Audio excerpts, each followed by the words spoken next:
All right, all right. Good evening, everybody. What's up? What's happening, Yolanda? How are you today? I'm doing good. How you doing, Daryl? Man, listen, I woke up breathing. I'm blessed, sis. We ready to have this conversation? Ready. Man, I don't know. We talking about local politics, man. You know, I don't know if you want enemies. Some folks may get a little upset with you for doing this. You ready? They always upset with me.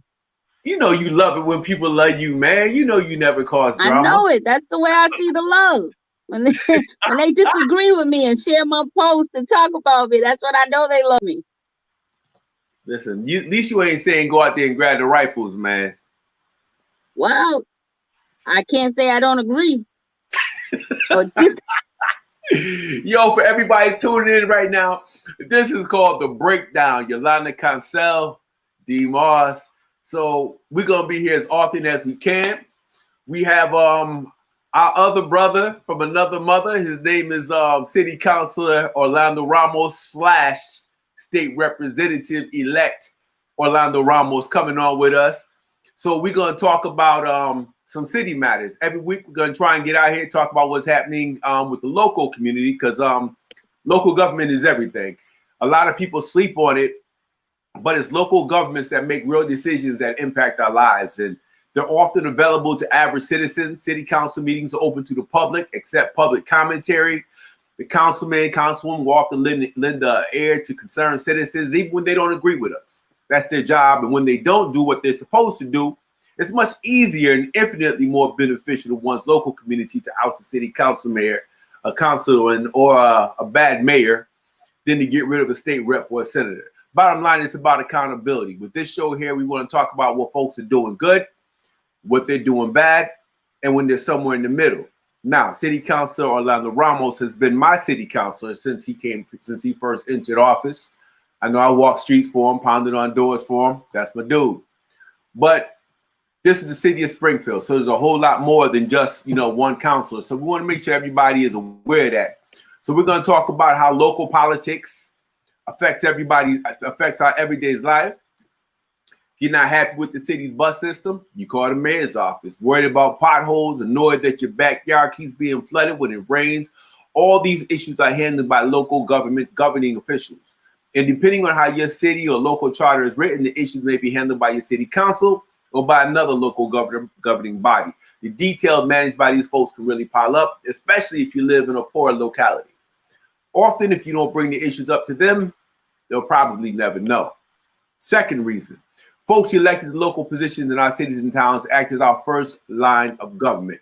People say government doesn't work, but if you elect a school committee member, a city councilman, or your mayor, you can hold them accountable. They are the most accessible part of government to the average citizen. You can't reach your congressmen, you can't reach your senators, sometimes you can't reach your state reps or state senators, but you can reach your city councilors and you can reach your mayor.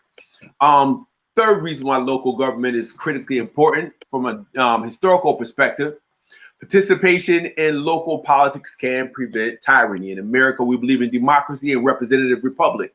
This is because at the local level, true democracy is possible, perfectly doable. If we don't participate, democracy inevitably turns into tyranny. The people ultimately rule any democracy, and together we can work to create communities where finding common ground isn't all that uncommon.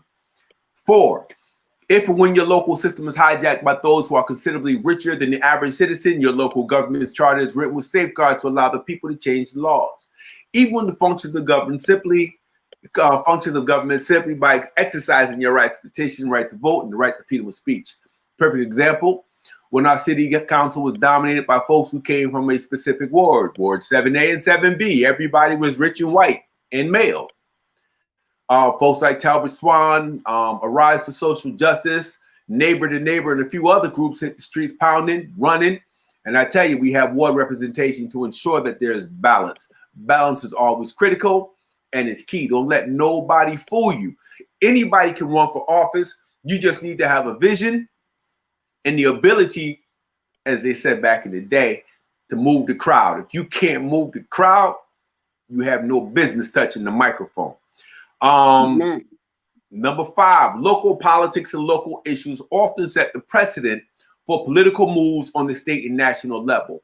If you're concerned about a specific issue, chances are others in your state and the nation are feeling the same way. For instance, the poorest localities are hit the hardest by the recent economic crisis and the pandemic.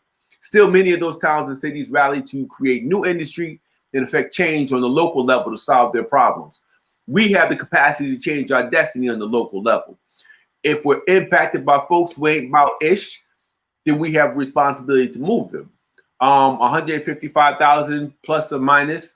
You're looking at about 20,000 plus or minus who may come out to vote.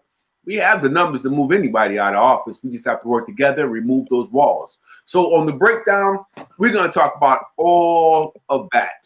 Local politics, especially at the state level, determine what happens in schools. The easiest place to change laws you don't like is with local and state government, and so on and so on. So I got my sister from another Mr. Yolanda Concelis here, and we're going to chop it up. Some of it you will probably agree with. A lot of it you probably won't. The bottom line is we really don't care. We just want to stimulate you enough to get you up and moving on your own, form your own opinion. So you have the luxury of accepting anything that we say or rejecting anything that we say. Take what you need, discard the rest, and keep it moving. Right? That's right. All right. So let's get down to business. Couple of things on the pile. I know we're going to have Councilor Ramos coming in talking about the Springfield Police Labor Pact and how it should address meaningful reforms and a whole lot more. So I see that he's logged in. We're just waiting for him to check in. We'll bring him on screen. In the meantime, Yolanda, did you read the latest op-ed piece by your mayor, Mayor Dominic J. Sarno? I did. What do you think? I think that he shouldn't tell anybody. I don't think that he should be putting Orlando down on the fact of what he can and cannot say or do, knowing that Orlando has worked with unions himself. And if he knew the background of Orlando and his resume, then he wouldn't have made certain comments to dismiss him when Orlando has been one of the leading people on the city council when it comes to police accountability. In any sense, since he has been on that forefront and fighting for what is right in this city, and especially when it came to police accountability. So for him to say that he doesn't know what he's doing, or that he doesn't understand unions, or he doesn't understand certain things, to me, that was being dismissive, because if anybody doesn't understand, it would be him that doesn't understand that there is two sides to this story. And instead of just acting as though Orlando doesn't know what he's talking about or hasn't reached out to other people. Orlando has talked to community leaders. Orlando has talked to police officers. Orlando has talked to union reps. He has been there. So to me, Orlando has known both sides, all sides, three sides, and listen, and then bringing it to the table instead of just saying, well, I'm just going to take information from the few and then I'm going to go with what I think is right. So I didn't agree with everything that he was saying in there, especially when I was reading it. It kind of sounded like it was like an editorial, like if he was trying to bash him. And instead of just saying, hey, these are the things that we have to check, or these are the things that we need to come to the table. I think the mayor is in a position right now where in terms of communities of color, he's not very popular right now. So absolutely not. Trying to prove to the other communities that he's firm on law enforcement and he's firm and he's making that decision because, damn it, he's the mayor. So what I'm going to do is I'm going to read this article. Let's chop it up paragraph by paragraph. You ready? Let's go. All right. This is written by Dominic J. Sano, guest viewpoint contributor for Mass Live. The lawsuit recently filed by members of City Council seeking to eliminate the position and authority of the police commissioner and to appoint in her place a part-time board of volunteers to be known as the Board of Police Commissioners to both oversee and operate the Springfield Police Department. Proposes a huge step backwards for the city of Springfield. All right, I'm gonna stop right there. A huge step. Now, with the city council, they've been pushing for the the police commission for quite some time. Help me to explain why that would be a huge step backwards, given the ineffectiveness of the community police hearing board. Talk about it. Now, I understand why the city council, and I even had talking to Tracy and Marcus, and I know that they were surprised by me not being in support of the police commission, because I felt like if you went with the police commission, then the mayor would be choosing more than just one person. Then you're giving him more power. And I felt like until I understood where they were coming from, but reading the history where the police commission didn't work in the first place, and then to come up and say, okay, let's bring it back because this one police, because, you know, the police officers that they're picking to choose. But if you don't want the mayor choosing one, then you're giving him power to choose five, even though you guys can say, we don't like this person or this person or this person. But it's harder to choose, and I just don't see how it's going to pan out. I could say we could fight for things, but if we don't know how to address the rule of it all, then why would we choose so many people? Because and then we're going to have more problems on our hand and more people to deal with, instead of just saying, hey, we got Cheryl Clapper to deal with or Barberi to deal with, which I miss Barberi completely. I that's my dude. God, tell me about it. I think if Barberi was there, I'd probably still be working downtown. Right. I mean, I used to meet with Barberi once a month, and we talked about everything going on in the South End, everything going on over here, and the way he addressed things was so much more differently. I feel like Cheryl Clapper is too much of a Brady cop when it comes to what the mayor says and does, and she doesn't have enough power, and she to me, and from what I see outside in, is that I don't feel that she is doing what she needs to do to run that police department. I felt that Barberi did. Barberi listened to the mayor, but he also seen, hey, I took this authority. I don't see that from her. I don't feel like she has that authority in her to do. I'm gonna disagree. I think Barberi did everything he was supposed to do.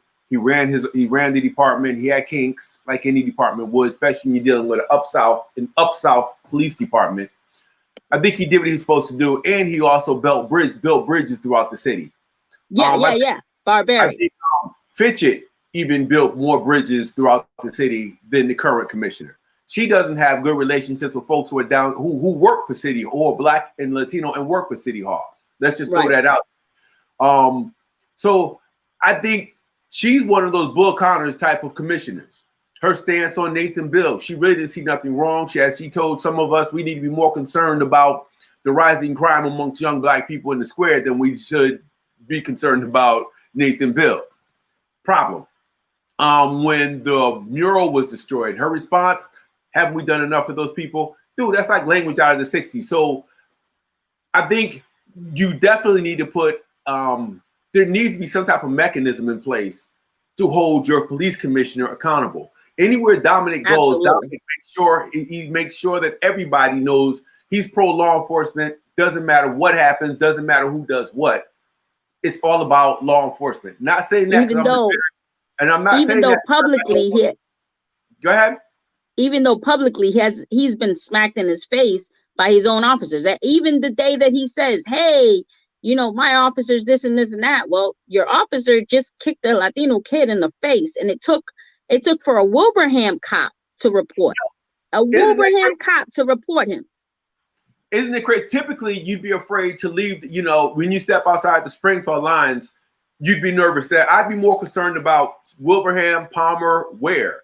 In this case, they were upset at what they seen, and they weren't prepared to tolerate that mess. Right. So it's interesting. So let me finish reading this.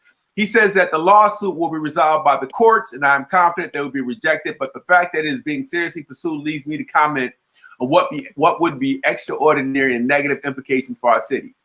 Now, and for our viewers, I don't want you to think I'm saying this because I was terminated. I contributed to that when I had my press conference. And it's like you can only tolerate so much working for certain types of people. So don't think this is happening because we're bitter. If you read the editorial, you'll see for yourself. The governance of the city of Springfield is built around accountability and professionalism. The mayor, under our Plan B-A charter, strong mayor, is the chief executive of the city of Springfield, accountable to the voters and subject to the election every 4 years. He has a habit of reminding everybody that he is the mayor. whether he's out in the community, whether he's dealing with city hall employees, whether he's dealing with the school committee or the city council, and he expects everybody to buck to his will because he's the mayor. You have a disagreement with him, the first thing he says is, I'm the mayor. Sign of insecurity. It's like a little kid with a toy. It's my toy. It's my ball. I'm a run. So it's just one of those things. He or she appoints and supervises all department heads, including the police commissioner. The responsibility of the mayor is to select and contract with individuals with expertise in their departments to give them the authority to operate those departments and to make sure that they perform their work efficiently and in the best interest of the city and its residents. The city council will remove this power from the mayor and will remove the police commissioner and put the commissioner's responsibilities and authorities in the hands of 5 volunteer non-professionals who would have neither the training nor expertise to oversee, much less to operate and manage our police department. I like how he gaslighted that.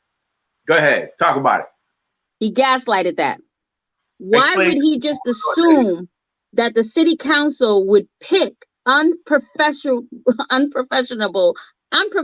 individuals to take care of?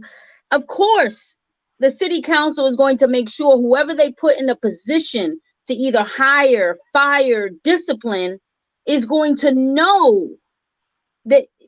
Well, of course he would think that. We have what's our city council's majority, minority? Right.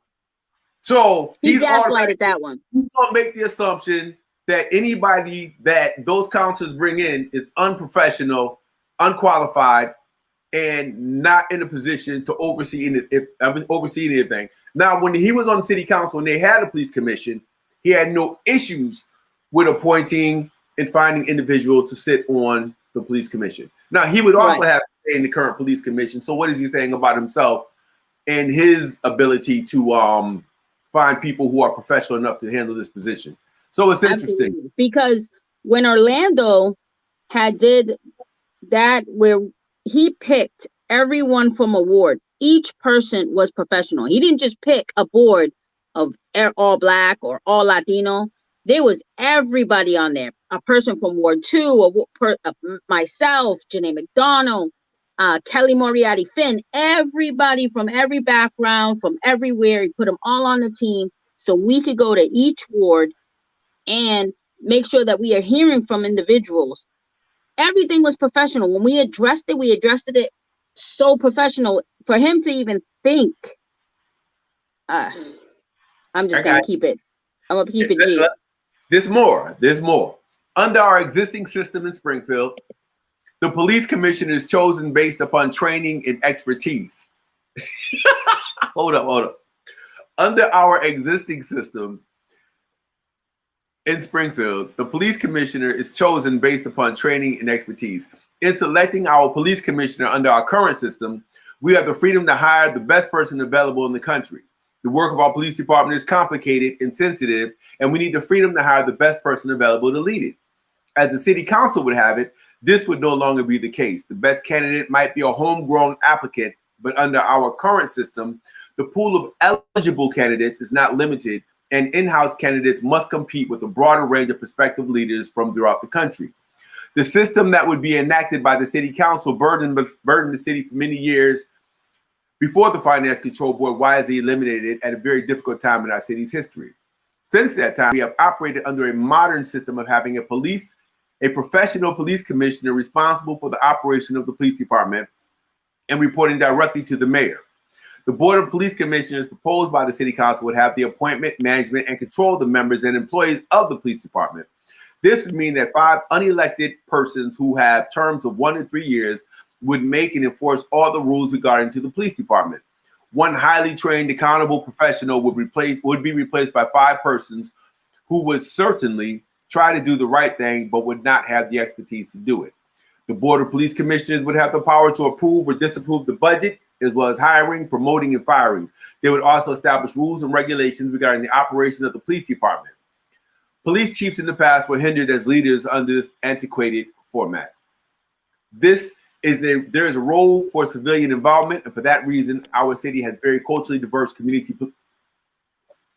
There's a reason for civilian involvement, and for that reason, our city has a very culturally diverse community police hearing board. This is not a board which has oversight of the management of the police department, but which is responsible for dealing with complaints by citizens regarding potential infractions.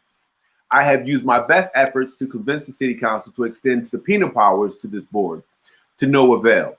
Instead, they rather than providing teeth to the civilian review board to address misconduct, the city council has elected the contrary step of attempting to establish a group of volunteers who would actually run the police department.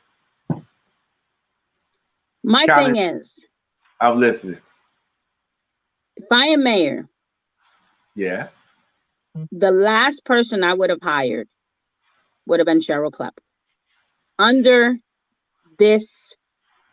what's going on now, United States, worldwide, by having a woman or an officer who lied on a police report and also kicked somebody so badly that they needed reconstructive surgery. Why would I thought that they would have been the best I don't care when it happened. Yes, people change, but under what is going on now, as a mayor, I would have said there has to be a better choice on knowing that there is another officer that could run my city that is not lying or has lied on a police report and hasn't you did two of the biggest things that we are fighting for in our nation worldwide. Right. This individual has done the two most, and this is not talking about everything else I've read in between, because when Brother Johnny has read everything that my eyes were like, and she is our police commissioner? Like, let me see that paper. I couldn't even believe it. She is a female version of Bull Connors. But check this. I'm gonna finish these last two paragraphs.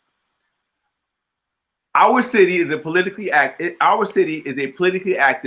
but we need to hold on. I can't read his writing. Our city is politically active, but we need to insulate our police department from politics from past sins. Hold on to what you just said.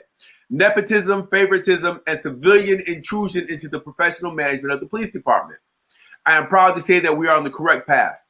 Our crime rate just recently released in the FBI's annual uniform crime report states overall crime has decreased by 27%, which includes a 44% decrease in violent crime and 47% decrease in property crime over the last 10 years in Springfield. We should not and cannot return to the Springfield of old. We should and must work together under the leadership of a professional commissioner to continue our improvement. If the voters, if the voters of our city become unhappy with my job as mayor, with my selection of the police commissioner, and with my oversight of the police department, they have every right to elect someone in my place. I respect that right. In the meantime, as former President Harry Truman stated, the buck stops here, and in this case, with the mayor. So, say what you got to say. I'm going to bring on our guest while you're talking. You ready? I'm ready. Orlando, how are you, sir? I'm doing very well. How are you? Man, congratulations on your on the primary victory, and we look forward to everyone making that correct decision once more in November, because I can't wait to see you go back and forth to Boston, man. Just knowing that you're heading to Boston makes me feel much more comfortable, a whole lot safer. And yeah, I'm just congratulations. No, I appreciate it. Appreciate all your support over the years. It's definitely been a productive 7 years on the city council, and I look forward to taking that same passion and energy to the State House. Well, we look forward to you doing that. Yolanda, real quick, you were going to comment on those last two paragraphs. I see the look in your eyes. You look like you're just dying to say something. Go ahead, pull it out, sis. Pull it out. Treat this like. I'm just gonna say, in the old world, the words of my old friend Jafet, baby Trump is he is funny. He is hilarious. Did you call him baby Trump? I called him baby Trump. Jafet used to call him baby Trump all the time. I'm just gonna stick with that. That's messed up. You called Dominic Trump. Yeah. My bad, Freudian slip. All right, so we got our brother on the phone, on the line with us, Orlando. Yes, sir. Now, I had an opportunity to read your letter to the editor. Well written. I didn't have any problems reading it. Springfield Police Labor Pact should address meaningful reforms.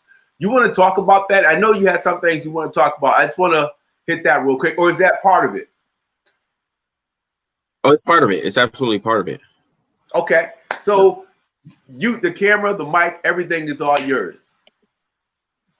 No, I certainly appreciate it. So, ever since the George Floyd incident, our people have been marching the streets and demanding meaningful changes to the way that police our communities.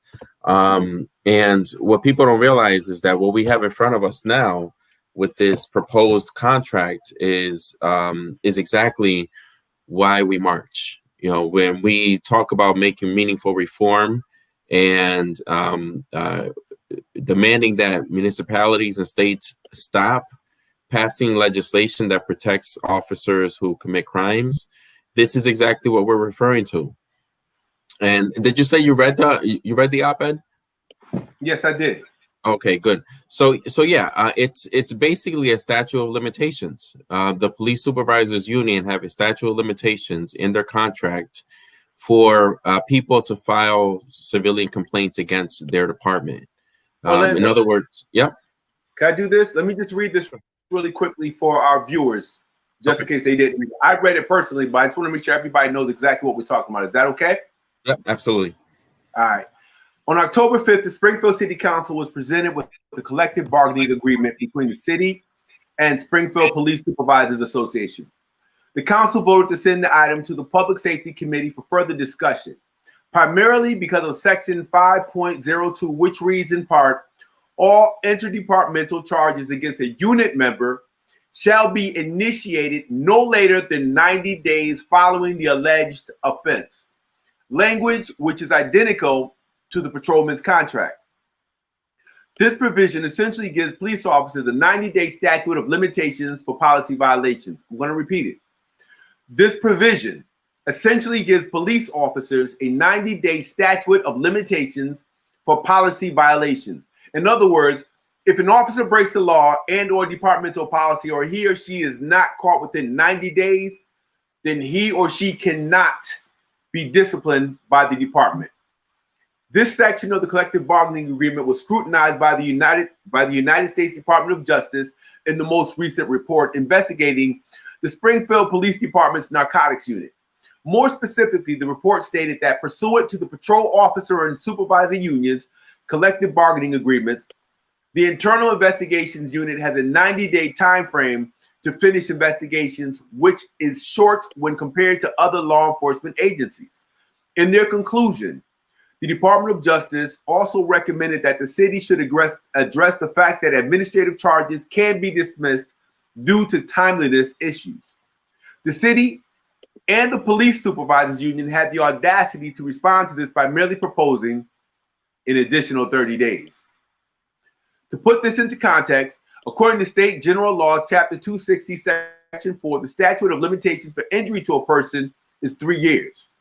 This means that police officers and police supervisors have a statute of limitations that is 33 months shorter than it is for any other person, and the administration's proposed solution to this gross disparity is to amend it from 33 to 32 months.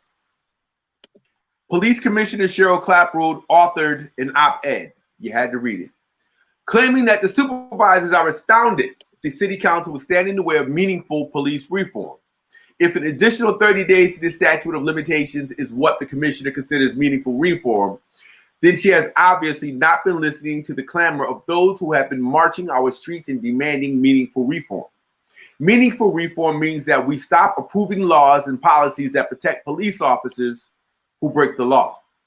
Meaningful reform means that we make it easier and less intimidating for citizens to file complaints when they are victims of police misconduct. Meaningful reform means acting on the 4 recommendations made by the Springfield City Council and submitted to her office on June 9th. as well as the 4 Department of Justice recommendations made on July 8th. Meaningful reform means that we listen to those who have been victimized and not talk down to them by downplaying the significance of having such language in a collective bargaining agreement, or by suggesting that there are other departments that can pick up the slack if the city fails to discipline officers. This policy is dangerous, and it only serves as protection of officers who break the law. In fact, I don't believe that this is something that should be collectively bargained at all in my municipality in the Commonwealth of Massachusetts. And as a proud 18-year member of a union, I know a thing or two about collective bargaining. Is that it? Hold on. For as long as I'm an elected official in the city of Springfield, I will do everything in my power to make sure that these tone-deaf, dangerous policies are never again approved by the legislative body. Back to you, Orlando. I had to get that out and make sure everybody heard it. Yes, man, I appreciate you reading that. That's how I feel. That's what I think the public should know is, the fact that we are right now months removed from the George Floyd incident, months removed from the time that we had thousands of people marching our streets, and people are starting to feel comfortable again. When I say people, I mean the police department, the administration, and police officers are starting to feel comfortable again with proposing this tone-deaf type of proposal. And we have to make sure that people know that this is exactly what they're trying to do. They're trying to, again, get the city to approve a statute of limitations for officers who violate departmental policies. It is this policy is the reason why the city of Springfield could not punish Greg Bigda. Greg Bigda could not be fired by the city of Springfield at the time because of this policy. This policy was what protected that officer, that detective, from being fired because he deserved to be fired. But according to the former commissioner, it was this collective bargaining agreement, it was this language in the collective bargaining agreement that prevented him from firing Greg Bigda. So, just to be clear, there is a difference. There is a slight difference between the language that is in the supervisor's contract and the language that's in the patrolman's contract, but they're both equally as problematic, equally as dangerous. And the Department of Justice criticized both policies. They made it very clear that the city of Springfield shall address both the patrolman's union's contract and the supervisor's contract when it comes to being able to dismiss complaints because of timeliness issues. So both contracts needs to be corrected and need to be addressed. The supervisors should not have any statute of limitations, and if they insist on having a statute of limitations in their contract, that it should reflect the statute of limitations that we have for everyone else. If you and I commit a crime and we cause someone bodily harm, we punch somebody in the face, right? That person has 3 years to file 3 years, statute of limitations of 3 years to seek justice, right? Right. But for a police supervisor, it's 90 days. So hold on. So I get pulled over. I request a supervisor. Supervisor comes. Something goes awry. I get assaulted by a supervisor. They don't act on it for 90 days. And you're telling me that they can get away with that act? They can, because if you don't file a complaint within those 90 days, your time is up. If you walk into the police station on day 91 and say, I want to file a complaint against a police officer who punched me in the face, they'll say it's too late. Your 90 days ran up. The only other option that you would have is to seek criminal charges, which would be a different department, which would be the district attorney's office, etc. But it shouldn't be that way, right? We should not put the slack on the district attorney to say you should pursue this. It should be both, right? The district attorney should have the authority to pursue it, but the police department should also have the authority. The city should have the authority to pursue it, even after 90 days. Now, Orlando, can you correct? Now, if if I file within the 90 days, it takes that internal affairs, they have 90 days. And if internal affairs doesn't do their investigation, it's also thrown out, right? In the patrolman's contract, the language says that it's 90 days. They have 90 days to conclude their investigation. So, so if they're unable to gather enough information, if witnesses don't want to talk, if they're unable to retain any video or any other evidence to support your claim within those 90 days, and the officer walks free, and there's no way to even to when punish they're them. backed up, right? Like even if they have a caseload coming in, if they don't have enough time to get it doesn't matter. there is no extension. No, and that was one of the reasons why the DOJ criticized that that specific line in the contract, that provision in the contract. So let me ask you a question. At what point now, when you talk about the 90 days, would that be like from the point that they're made aware of the complaint? Like if I file a complaint, once it reaches the police department or the mayor's office, whoever receives it, is that when the 90 days would start? Or of the infraction? According to the supervisor's contract, which is in front of the city council and sitting in my committee right now, it is from the date of the incident. Oh, wow. According to the patrolman's contract, it's from the day that the city learns about the incident. They have 90 days to conclude it. So again, it's a statute of limitations. If we don't report it within those 90 days of the incident, they're home free. And it doesn't always have to be criminal, right? So what the commissioner mentioned in her article is that, well, there are other avenues. If the time is up, there are other avenues to punish these officers. And she's referring to the district attorney, the attorney general, the DOJ, right? But it shouldn't be that way. Like I said, we should have the authority to punish those officers. And the other thing is that not all incidents are criminal. It could be the fact that, you know, an officer called me the N-word, right? It called you the N-word when they pull you over. And then all of a sudden, you know, because of fear of retaliation, because of distrust in the process, you decide that you don't want to move forward a complaint, but then you change your mind. 91 days later, you go and you file a complaint and you say, this officer called me the N-word. I have it on video. Here's my video. Too late. 90 days are up. Nothing we can do. Wow. Are you serious? Yep. That's the way it is. That's the policy. So I file a complaint. I bring it to the mayor's office. It sits on somebody's desk for a week. It goes to the chief of staff, sits on his desk for another week or two. And then finally it goes over to the commissioner, sits there for a while. Then they send it down to the civilian review board. So by the time all this takes place, we're running out of time. And if I'm just no average guy who doesn't know how to navigate the process, not connected, don't know any counselors, don't know anybody in the mayor's office, what's my point of recourse, and how do I make sure that they follow through before the 90 days? Well, and what you're referring to is the problem with the patrolman's union contract, where it says that they have 90 days to conclude their investigation and discipline an officer. So, you know, if what you just described doesn't happen within those 90 days, then the officer walks free, and that's exactly what happened with the Greg Bigda incident, where you know, we were unable to punish or to fire Greg Bigda, and he ended up getting a 60-day suspension for an offense that he should have been fired for. And it took the DOJ, the Department of Justice, the federal government, to pursue Greg Bigda in order to bring him to justice. So, all right, my nephew asked a question. He says, so you have 90 days to report an incident, and they have 90 days to investigate said incident. This is happening every time. Yeah, that's where the confusion happens, right? So the two contracts are similar but different. Okay.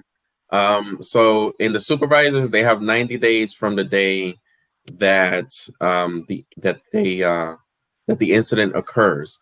Okay. I don't believe that they may have the same 90-day time frame for investigations. I would have to look at their contract. But okay. But again, the patrolman's union is 90 days for the entire investigation. The supervisors is 90 days from the date that the incident happens. So again, that's the statute of limitations. Okay. I'm just showing some of the comments. Taurus, how you doing, Taurus? Springfield Police Department made a bad choice that changed my life forever. And I have not, will not ever look at them the same again. When I needed them most, they let me down above and beyond, and I saw firsthand how dirty they are. So it's interesting because I'm thinking of Dominic's editorial, and he's talking as if the people are content with the service delivery of the Springfield Police Department. That's crazy. That procedure needs to be changed now. This policy does no good for our community. Keep them accountable. I'm looking at the comments and I'm going, well, where are the happy people? And I know it's not an angry show, but where are the people who are content with this policy? Let me ask you this. How can people come out and support the city council in your efforts to really bring about real change? And as Dominic says, put some real teeth in these policies. Yes, and that's a very good question. I'm glad you asked it because that's exactly why I'm here. I'm only one person. I'm only one counselor. I'm only one vote. And I can't do this on my own. You know, right now I'm getting pushback from the police officers union. I'm getting pushback from the supervisors union. There are people who are writing letters to the editor, trying to rebut what I said in my op-ed. There are people who are voicing their opinion and saying, we support the police, give them what they're asking for, they're heroes, given what they asked them for, no questions asked. We're not hearing from the other side. Although we know that this is why our people were marching the streets months ago. We're not being loud enough at this point. And it's because we don't know. Our people don't know that this is exactly what's happening. So it's my responsibility, our responsibility, to inform the public that this is why we march. This policy that's in the contract is a policy that protects problematic officers, officers who break the law, officers who break policy, and who are guilty. It only serves to protect guilty officers. There's no other purpose for having this in the contract other than to protect officers who are guilty of breaking the law and or breaking a departmental policy. Right. This is the type of policy that changes lives. This could affect someone who has been a victim of police misconduct, and this could be the determining factor as to whether or not this person who has been victimized gets justice. So this is exactly why we march. This is why we marched our streets months ago. This is why we made those signs. This is what we mean when we talk about police reform. Here's a very real, substantial opportunity for the public to come out and voice their opinion and say, we demand reform. We demand better. We demand that the city council vote down this contract, and we demand that the administration listen and stop proposing these tone-deaf, dangerous policies that protect police officers who break the law. Now, when you say write letters and call in, are you asking people to call Dominic with their concern? I think people should call their city councilors. People should call the mayor's office. Okay. And they should write letters to the editor. Look, we all have equal power when it comes to social media, right? We all have our own voice on social media. And I've been doing everything that I can to inform the public via social media. So I would ask everyone to share my articles, to post this on your social media, tell your friends that this is what is happening. And if necessary, we have to go back out there and march the streets and say, we demand police reform. Because right now they're not listening. They're not listening, and they're not taking this matter seriously. Let me say they're not taking it serious. They think that we're just we are crazy, or that we're not seeing the right. I get into arguments all the time, and even with some of my close friends, and their misunderstanding of, you know, what I get is, oh, Yolanda, you hate officers. I don't hate officers. I have many officers that are friends, and I have many officers that even agreed to wear body cameras because it protected them. Any officer who felt like they're fighting against body cameras, my first question is, why? What are you doing that you don't feel that the cameras would have been a protection for yourself? And the things that are going on in the street, and that's the question that I had. And even when the last time we had that meeting, and I had told Daryl this before, I didn't feel happy with that meeting. I didn't feel like myself, and I felt drained. I felt like giving up because I feel like they're Which means not listening and they just don't want to listen and they continue to gaslight. And what are you going to be? Happy if the city was to burn down? We're not that type of people. We Yolanda, want to be listened to. be real clear. Which meeting are you referring to? The one that was the last one online with you. Okay. The one that we did with I don't, Cheryl I don't Claprood work and let me just throw this out there. Just to answer, and I'm gonna tell you why. Since I don't work there, I can throw it out there. They attempted to sabotage that meeting. They would not send out links to that town hall. I mean, the last one dealing with the DOJ report, correct? yeah. They would not send out links. I sent out all the links. It wasn't my job to do it. 9 o'clock that morning with the program beginning at 10:30, which is why nobody received them. They attempted to self-sabotage that thing because they didn't want to hear it. They were going to give Judge Ireland the impression that no one was concerned about that DOJ report or about police involvement. We had a heated exchange about that because it was a setup. Even in terms of the way they had an outside entity set up the Zoom. So when you talk about those feelings, it's for a reason. It was set up as a private meeting. With this, I can open it up to 100 people with just a click of a button. They didn't use that. So I'm going to take Orlando's thing a little bit further. When you send an email to the mayor's office, make sure you CC your favorite city councilors. I would advise you CC Orlando Ramos, CC Mass Live, CC WWLP, CC anybody. I don't care if you have to CC your mom. Put about 20 people on that letter. That's the only way they're going to take it serious. If you send an email directly to the police commissioner or directly to Dominic, it's not going anywhere. You'll get a cute response back by somebody in the office. You need to CC it to the NAACP, Pioneer Valley Project, Arise. Just put everybody on that email. I wouldn't advise writing a handwritten letter. I'd strongly advise that you send an email because it's time-stamped. And that's something that they cannot deny ever happened. I know during my 12 years down there, the only time we received phone calls and letters was when we really hit the airways and told people on the low, you need to call the office. People are not calling and they're not sending letters. I don't care if we have to find an organization just to write a template and get it out for everybody to sign. You need to send those letters in. Otherwise, what they do is paint the picture of angry councilmen of color, and they question the competency of these counselors, and it's like there was an ongoing internal battle around how the treatment was afforded to those counselors. So people need to follow up. If Orlando's going to fight this fight, this is what people are asking him to do. Then you have to, when he moves forward, you have to move forward with him. When he complains about something, you have to complain with him. We have a tendency to vote people in office, and then we step back and say, well, that's your job. That's why you were voted in. Make your $20,000 a year and do what you got to do. Some of the things you guys had to put up with wasn't worth $20,000. Yeah.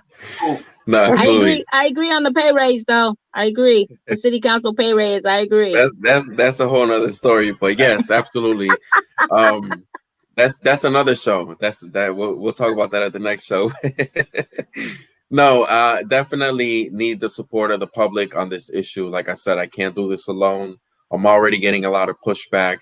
Look, they're trying to paint the picture, like you said, Daryl, that nothing is wrong. And if we're not just as loud as they are, then it's going to seem like nothing is wrong and the public is not listening, or the public is not paying attention, and the public doesn't care. So Right. We need to be just as loud, and we need to demand police reform. This is real reform.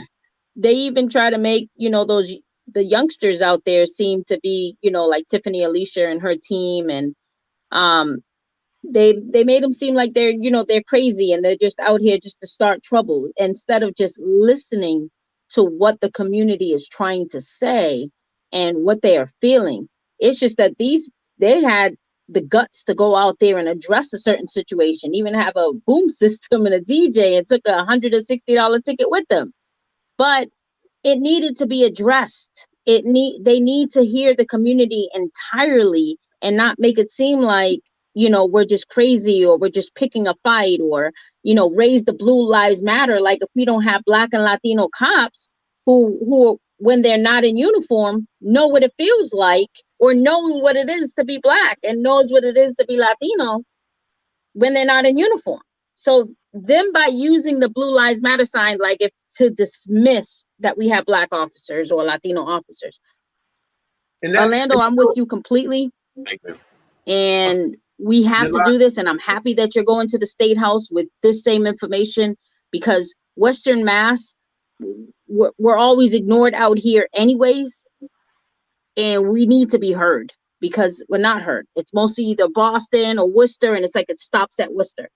So by having you up there and addressing the situations that need to be done here in Western Mass and here in Springfield, especially. Absolutely. Absolutely. Orlando, anything else you want to add?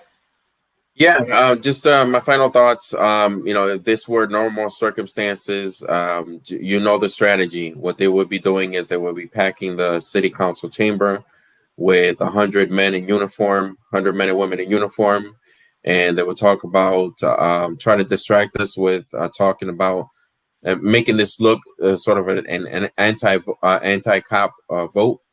Which is not what it is. This is not anti-police. We're talking about police reform. Police reform is not anti-police. Police reform is pro-police community relations, right? What we're trying to do is repair that relationship between the community and the police. So this is a step that we need to take. When police officers talk about the fact that they're not being treated fairly by the public, that people look at them certain ways, this is how you fix that. You fix it by reforming the laws and the rules that protect those problematic officers, and you show the public that you're willing to listen, that you're willing to compromise, and that you're willing to support common sense legislation that will help repair that relationship. So I hope that common sense prevails here. It doesn't seem like anything has changed in terms of the way that they approach these proposals. And that's why I'm coming to the public to ask for your help, because we need to remind them that we're living in different times. No more playing games. No more. They need to start taking this seriously. So I hope that the public gets behind this. So, and I hope that people will understand that every time the mayor takes a credit for cameras or takes a credit, it started with Orlando's conversation in the city council office. It starts right there. So when he's trying to take credit for things that he didn't fight for, especially when kids were getting abused or arrested in Yolanda, schools is one of the biggest things. You mean like the chief diversity officer? Ooh, right. So let's talk about that, right? Like those things that he tries to take credit for. Oh, we decided for the school to prison pipeline. You still can't even say school to prison pipeline. And Yolanda, that's what we have. We have a big problem. He does it because we allow him to get away with it. Honestly, we allow him to get away with it. We give him a pass. I think at this point, if people aren't happy with him, and trust me, it has nothing to do with my personal situation, because I think I'm happier than they are. I'm free. So let me make that really clear. I think if anything, there needs to be a blackout or boycott. If you have anything happening in the community, anything going on, don't invite him in until he understands that things have to change. Because as long as we're posing for pictures with him, the same people who are constantly complaining about him will see him in front of City Hall and get out their camera and do selfies. Stop. Let him know you're not happy. If he comes to your neighborhood, if he comes to your grandmother's 100th birthday, let him know he's not welcome until we get this changed. Let me tell you about law enforcement. If your son, daughter, grandfather, auntie, uncle, whatever the case may be, gets pulled over, and they know that there's no accountability mechanisms in place, you will suffer the consequence. We've had fatalities in the city of Springfield. We've had them. We just didn't fight enough for him because the presentation was good. So I'm just telling you, if he does that, we don't have to allow it. So people are gonna have to step up, send those letters. Orlando, there's a city council meeting coming up to address that. It's a subcommittee meeting. Do you need people there? What do you need from the public? Well, we don't necessarily have public speak out at the at the subcommittee level, especially now with the fact that we're meeting via Zoom. But what people can do is they can sign up to speak at public speak out at the November meeting, which is when I will be bringing it out of committee. Let me get you the exact date. So it'll be November 16th, Monday, November 16th at 6 o'clock. Monday, November 16th at 6 o'clock. We will have public speak out at the next regular meeting, and that will more than likely be the day that proposal comes out of my committee for a vote of the city council. So the public is welcome to speak, and I hope that people sign up so that my colleagues can hear that the public is paying attention. Okay, so Monday, November 16th, 6 p.m., they should sign up for the speak out, correct? Yes, absolutely. And how do they do that? By calling the city council office? Call the city council office at 413-787-6170, 787-6170, or you can just dial 311 and ask to be transferred to the city council office. Okay, I'm gonna try and get this up on screen so people can write it down, do what they need to do. If I spell it wrong, forgive me, people. It's all love. Give me a second. Yolanda, you can keep it talking while we're doing this. All right, here we go. Cool. There we go. We got it. Is that accurate? That is accurate. Yep. And that is accurate.